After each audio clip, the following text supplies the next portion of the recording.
Hey there, my guy. You know those moments when you're chatting with a cute girl and you're thinking, is she into me or am I just imagining things?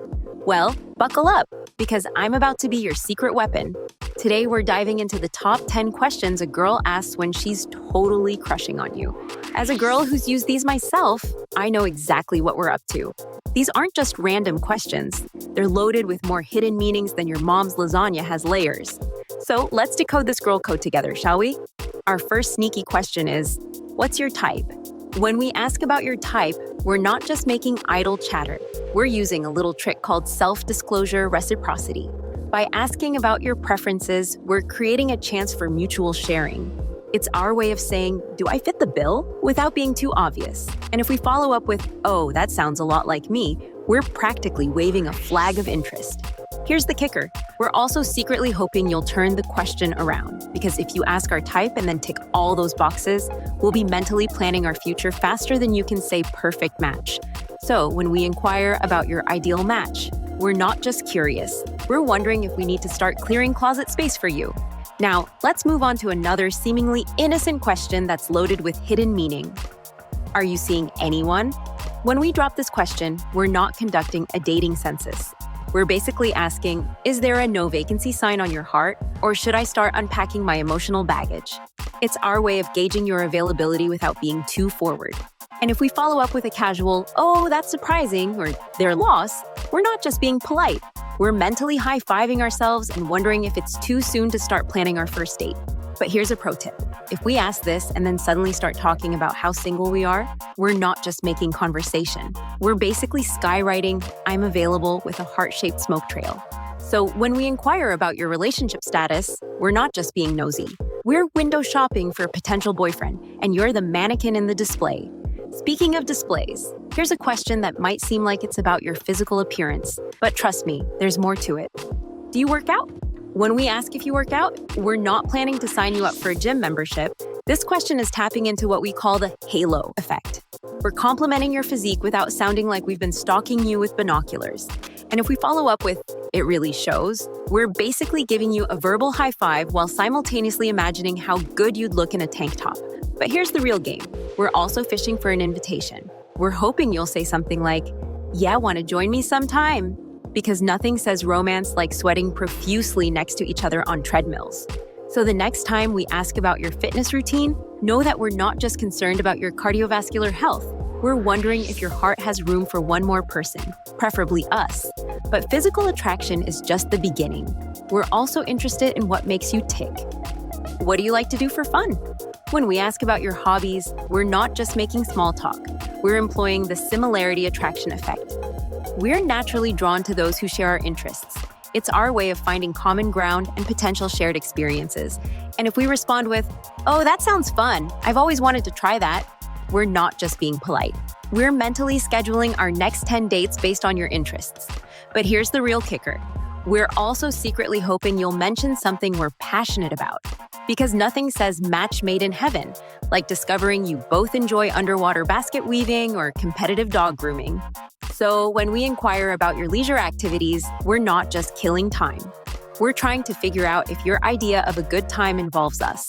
Now, if we really want to get a sense of your domestic side, we might ask, do you like to cook?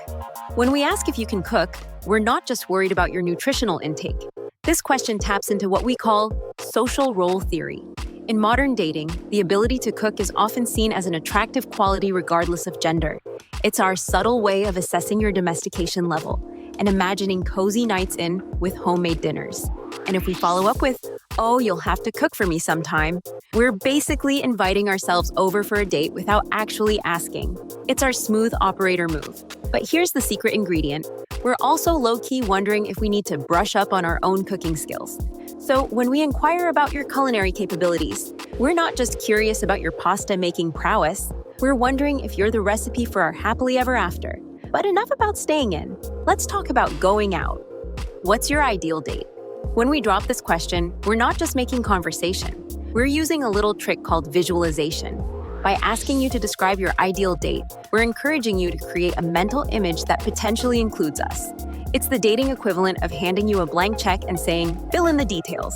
And if we respond with, "That sounds perfect," or "I love that idea," congratulations! You've just inadvertently scheduled our next date. But here's the plot twist.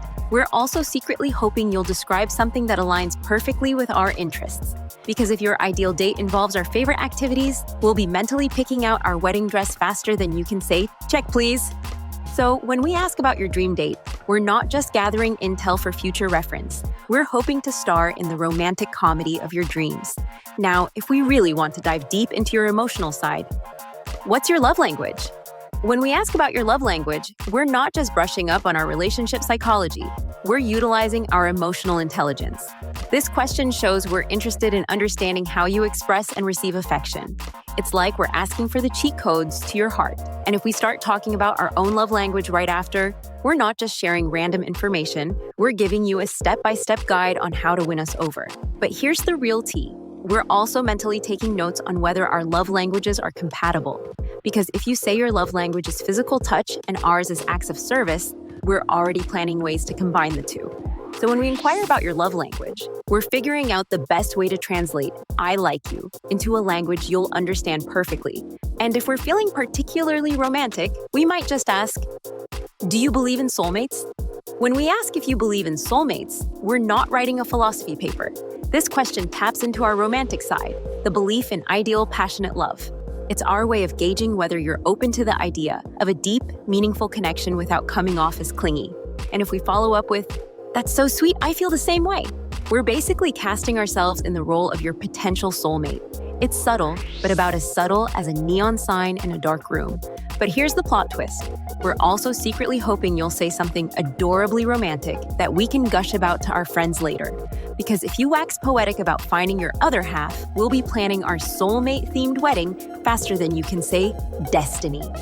So when we bring up the topic of soulmates, we're wondering if your soul and ours might just be two pieces of the same cosmic puzzle. Now, if we're feeling a bit bolder, we might just turn up the heat with this question. What's your biggest turn-on? When we ask about your biggest turn-on, we're not just conducting market research for Victoria's Secret. We're employing a little technique called sexual priming. By bringing up the topic of arousal, we're subtly shifting the conversation to a more intimate level. It's like we're asking for the password to your heart, but in a slightly more risque way. And if we respond with, "Oh really? That's interesting," while taking mental notes, we're not just being polite. We're updating our playbook faster than you can say hubba hubba.